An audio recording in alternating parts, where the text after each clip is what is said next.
तीन प्रकार की विद्या होती है। नास्ति विद्या समम चक्षुर। तीन प्रकार की विद्या, विद्या के समान कोई चक्षु नहीं। एक विद्या जो स्कूल कॉलेज में आजकल पढ़ाई जाती, दूसरी विद्या है जिससे आत्मशक्ति, बुद्धि शक्ति, विलक्षण शक्ति से संपन्न होती है, उसे योग विद्या कहते हैं। और तीसरी विद्या होती है कि सारे सृष्टि का जो आधार है परमात्मा, वो आत्मा होकर बैठा है, उसको जानने की विद्या, उसे आत्मविद्या कहते हैं। दुनिया की सारी विद्या सीख ले लेकिन योग विद्या नहीं है तो सर्टिफिकेट लेके घूम सकता है आदमी, दर दर की ठोकर खा सकता है। आत्मविद्या नहीं है तो धनी सत्ताधीश होने पर भी सुख के लिए इधर उधर भटक सकता है और अंत में शराबी कबाबी होकर मर सकता है।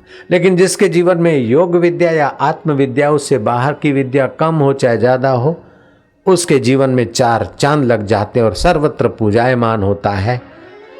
ऐहिक विद्या वाले की बात तो उसका ऑफिसर मानेगा मजबूर होकर, लेकिन योग विद्या और आत्मविद्या जिसके पास है उसका तो बात ऑफिसर भी मानेगा, सेठ भी मानेगा, नेता भी मानेगा, जनता भी मानेगा, देवता भी मानेगा और देवों का देव भगवान भी उसकी बात टाल नहीं सकते। ये योग विद्या और आत्मविद्या का प्रभाव।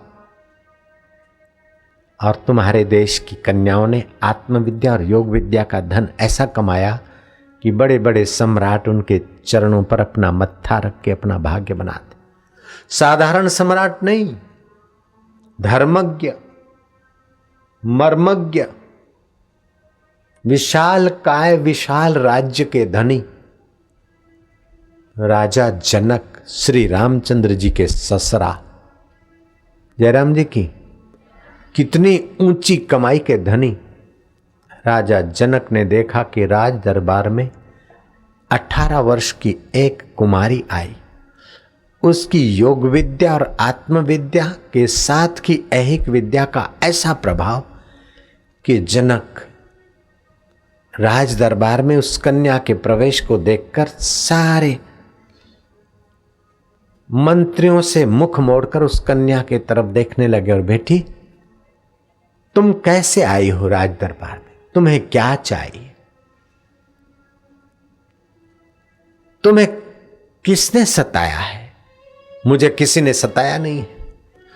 तुम्हें क्या चाहिए? मुझे कुछ चाहिए नहीं राजा। देवी, जनक का हृदय गदगद होता है कि देवी, बिना बुलाए कुमारी कन्या राज दरबार में आए, ये मैं पहली बार देखता हूं। क्या आवश्यकता है तुम्हारी? बोले राजन, मेरी कोई आवश्यकता नहीं, मुझे किसी ने सताया नहीं, मैं तुम्हारी परीक्षा लेने आई हूं।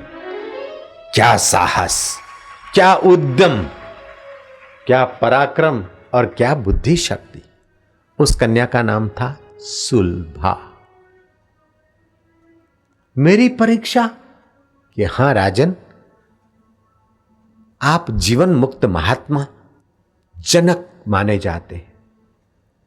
मैं आपसे कुछ सवाल पूछने आई हूं। अगर मेरा परिचय पूछते हो तो मैं आपको अपना परिचय बताती हूं। मेरा नाम सुलभा है। मेरे माँ बाप मेरी शादी की बात कर रहे थे। पास के कमरे में मैंने सुना। मैंने मेरे माँ बाप को प्रार्थना की, शरीर की शादी जब प्रारब्ध होगा हो जाएगी, उसकी चिंता ना करो, लेकिन जीवात्मा की परमात्मा के साथ शादी कराने वाली दीक्षा मुझे दिला दो ताकि मैं योग विद्या और आत्मविद्या का धन कमा लूं। राजन, पहले तो मेरी मां ने चेहरे पर प्रसन्नता व्यक्त की, लेकिन मेरे पिताजी थोड़े गंभीर हो गए। मां की प्रसन्नता देखकर मेरी हिम्मत और बढ़ी। पिताजी को आग्रहपूर्वक मैंने मनाया। मेरे माता पिता एक अच्छे उच्च कोटि के मर्मज्ञ, मंत्र विज्ञान को जानने वाले और सोई हुई बच्चों की शक्तियां कैसे जगती है उस रहस्य को जानने वाले, योग और वेदांत के अमृत पान करने कराने वाले किसी संत महापुरुष की खोज में सफल हो गए और मुझे दीक्षा दिलाई गई। गुरुजी ने मुझे श्वास अंदर जाए शांति, श्वास बाहर आए एक, श्वास अंदर जाए शक्ति, बाहर आए 2, श्वास अंदर जाए राम, बाहर आए 3। इस प्रकार के श्वासोश्वास गिनने की यात्रा में बिठाया। जो मैं श्वासोश्वास गिनती गई, मेरा चंचल मन शांत होता गया। याद शक्ति बढ़ाने को, स्मृति शक्ति बढ़ाने को और योग विद्या की कुंजी को पाने के लिए मेरा पहला जन्म दिवस गुरु की दीक्षा के समय हो रहा था। राजन, इस प्रकार की योग की कुंजियां बताने वाले गुरुदेव ने मेरे को योग की दीक्षा दी। कहा, बेटी, अगर प्रतिदिन तू बैठकर प्राणायाम आदि करके इस विधि से तू ध्यान करेगी, तेरी सुषुप्त शक्तियां जगेगी, तुझे कुछ ऊपर उठता हुआ दिखेगा और तेरा पेट कभी कभी अंदर खिंचेगा, तेरी गर्दन आगे पीछे हिलने को करेगी तो तू रोकना मत। कभी कभी हास्य उभरेगा तो कभी कभी तेरे हृदय में विरह की रुदन यात्रा होगी। कभी तुझे नाचने का मन होगा तो कभी तूने कल्पना नहीं की ऐसे श्लोक और ऐसे देवी देवताओं के दर्शन होने लगेंगे। तू डरना मत, घबराना मत, जिस किसी को सुनाना मत। तू जाने, मैं जानूं, तेरी माँ जाने और तेरे बाप जाने, बस। माता पिता और गुरु के सिवा ये रहस्य किसी को बताना मत। मैंने थोड़ी सी यात्रा की। मैं जो परीक्षा में मुश्किल से पास होती थी, अब आसानी से पास होने लगी और मेरी कवित्र शक्ति जागने लगी और कविताएं और निबंध अच्छे लिखने लगे। मेरे शिक्षक, मास्टर और पड़ोसी प्रभावित होने लगे। मेरे गुरु ने कहा, बेटा, ज्यादा समय जिस किसी से बोल बोलकर शक्ति का ह्रास मत करना, मौन का आश्रय लेना, यात्रा और बढ़ाना। 6 महीने हुए न हुए और मेरे पास रिद्धि सिद्धि योग की विद्या की पहचान दूसरे के मन की बात को भांप लेती और कभी कभार कुछ सोचती तो वो हो जाता। सत्य संकल्प सिद्धियों के कुछ लक्षण आए। गुरुजी ने कहा, बेटी, इस योग धन के मटके को छलकने देना, अभी उसे फोड़ना मत, सुराग मत होने देना। दुष्चरित्रवान व्यक्तियों से तू अपनी सहेलीपना करती हो तो तोड़ देना। जो स्कूल में जाते समय अपने शरीर को, अपने हाथ पैरों को, अपने अंगों को पुरुषों और बच्चों से स्पर्श से, विद्यार्थियों के स्पर्श से बचाती हो, ऐसी कन्याओं की मित्रता करना। जो इधर उधर झांकती ताकती हो या बुरी नजर वाले लड़के या पुरुषों के तरफ झांकती ताकती हो, उस बच्चियों की दोस्ती मत करना। जो बुरी नजर से झांकते ताकते, उनके लिए सोचना, ए बुरी नजर वाले, तेरा मुंह। मेरे को मेरे गुरु ने जो सीख दी मैंने मान ली। राजन, मैं स्कूल में जाती, नजर नासाग्र रखती। मैं 10वीं पास कर ली और मेरे जीवन में ऐसी चमक आने लगी। मुझे लगा कि वाह, सा विद्या या विमुक्त है। राजन, मैं योग विद्या में आगे बढ़ी और गुरु ने कहा, बेटी, तू योग विद्या में तो आगे बढ़ी, लेकिन योग विद्या जिससे सफलता पाती और संसार विद्या जिससे सफलता पाती है, वो आत्म विद्या भी तू समझ ले। और आत्म विद्या समझते गुरु ने मुझे आत्मा परमात्मा का साक्षात्कार करा दिया था। अभी मेरे शरीर की उम्र 18 साल, मेरी उम्र का कोई ठोर ठिकाना नहीं। सृष्टि नहीं हुई थी तब भी मैं थी, श्री रामचंद्र जी आए थे तब भी मैं थी, और श्री कृष्ण आए थे तब भी मैं थी। न जाने किस शरीर में थी, और प्रलय होने के बाद भी मुझे मौत मार नहीं सकती। मैं वो अमर आत्मा हूं, सोहम शिव। मरेगा तो मेरा शरीर मरेगा, मैं सच्चिदानंद ब्रह्म हूं। ये गुरु की कृपा से मुझे ज्ञान।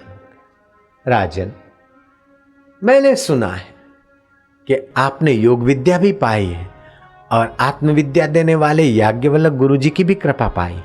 और राजन, तुम राजपाट करते हुए भी जीवन मुक्त हो, तो मुझे शंका होती कि मैंने तो 2 वर्ष तक ब्रह्मचर्य व्रत का पालन किया, मेरी शादी की बात चल रही थी, मैंने शादी आदि नहीं की। 16 वर्ष की उम्र में ये बात चली, अभी 18 वर्ष की उम्र है। मैं संयम से जी और मुझे योग विद्या और आत्मविद्या गुरु ने हस्तगत करा दी। लेकिन तुम संसार में जीते हुए भी, शादीशुदा होते हुए भी योग विद्या और आत्मविद्या में सफल कैसे हुए? अगर सचमुच सफल हो गए तो फिर तुम्हें राज्य वैभव की जरूरत क्या है? तुमने आत्मराज्य पा लिया तो फिर ये चंवर डुलाने वालों की जरूरत कहां है? ये बखमल के गद्दों की जरूरत कहां है? राजाधिराज अन्नदाता महाराज जनक पधार रहे हो, सावधान। छनन छनन करती हुई रत्न जड़ित गहने पहनी हुई इन सुंदरियों के हाव भाव की जरूरत कहां है? जब आत्म सौंदर्य पा लिया तो जगत का सौंदर्य तुच्छ हो जाता है राजन। फिर ये जगत के सौंदर्य के वैभव के बीच तुम कैसे जी रहे? और राजन, तुम जीते जी मुक्त आत्मा हो। मुक्त आत्मा तो परमात्मा नारायण और शिव और विष्णु को जो अनुभव है वही मुक्त आत्मा को अनुभव होता है। फिर ये राजकाज के पचड़े में क्यों पड़े हो और बेटे बेटी के पचड़े में, मंत्री जंत्री और तंत्रियों के पचड़े में क्यों पड़े हो? राजन, मैं तुमसे शास्त्रार्थ करना चाहती।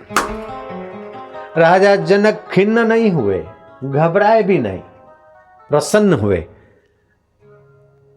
और आत्मगौरव का एहसास किया कि मैं धनभागी हूं कि मेरे राज्य में सुलभा जैसी कन्या है। मेरा राज्य अमर है, मेरा नाम अमर। जनक ने सुलभा के प्रश्नों के उत्तर दिए कि मुझे आसानी से हो गया, उसके पीछे एक रहस्य था। अगले जन्म में मैंने आत्मज्ञानी गुरु से दीक्षा ली थी और अधूरी विद्या थी, अधूरी यात्रा थी और मेरी मृत्यु हो गई। तो अधूरी यात्रा, संसार की अधूरी यात्रा मृत्यु के बाद अधूरी रह जाती, लेकिन भगवान के रास्ते जो अधूरी यात्रा होती है वो दूसरे जन्म में शीघ्र पूरी हो जाती है, क्योंकि भगवान की भक्ति की यात्रा मौत का बाप भी अधूरी नहीं रख सकता है। वो सारा वृतांत उसने कहा और इसलिए अगले जन्म की मेरी अधूरी यात्रा, जैसे लाइट की फिटिंग हो गई है, थोड़ी सी अधूरी है कि फ्यूज लगाना बाकी, तो फ्यूज लगाने का अवसर इस जन्म में मिल गया और हो गया घर में प्रकाश। फिर राजन, तुम्हें ये चंवरों की इनकी क्या जरूरत है? जनक कहते हैं, सुलभा, मेरे गुरु ने कहा कि अच्छे आदमी अगर राजकाज छोड़कर किनारे हो जाएंगे और अपनी अच्छाई के आनंद में डूबे रह जाएंगे तो अवांछनीय तत्वों के हाथ में राज्य सत्ता आ जाएगी, प्रजा का उत्पीड़न होगा। इसलिए अच्छे आदमी राजकाज की आसक्ति रहित होकर प्रजा का भरण पोषण करेंगे तो प्रजा का हित होगा। इसलिए मैं राज संभालता हूं और मैंने ये चंवर डुलाने वालियों नहीं बनाई, राज परंपरा से चली आ रही है। सामान्य आदमी अहंकार फुलाता, मैं बड़ा आदमी हूं और मैं राजाधिराज हूं और ये चंवर डुलाने वालियों का भोग दृष्टि से उपयोग करता है। लेकिन मैं इनकी नौकरी चलती रहे और ये राज्य की परंपरा यूनिफॉर्म है, इसको मैं निभा रहा हूँ। बाकी सुलभा, मैं तुझे सच कहता हूँ, एक हाथ में केसर और चंदन का लेप हो जाए और दूसरे हाथ में नाली का, गटर का गंदगी लेप हो जाए, तब भी मुझे गंदगी देखकर शोभ नहीं होगा और चंदन से मुझे सुख नहीं मिलता, गंदगी से मुझे दुख नहीं मिलता। मैं तो समझता हूँ सुख और दुख मन का धर्म है, उसको जानने वाला मैं अमर आत्मा सुख दुख से पार हूँ, ऐसा मुझे प्रत्यक्ष अनुभव है। सुलभा ने जो सवाल किए राजा जनक ने सच्चाई से जवाब दिए और जनक ने जो प्रश्न पूछे सुलभा ने हंसते खेलते उत्तर दिए। जनक गदगद हो गया। सुलभा, एक बात मेरी मान लो, मेरे ऊंचे सिंहासन पर कुशासन बिछवाता हूं, तुम विराजमान हो और मैं तेरी आरती करूं और तेरा पूजन करूं, जनक राजा तेरा पूजन करे, क्योंकि ये कन्या इस उम्र में जीवन मुक्त पद को पाया, ऐहिक विद्या के साथ साथ योग विद्या और आत्म विद्या पाए।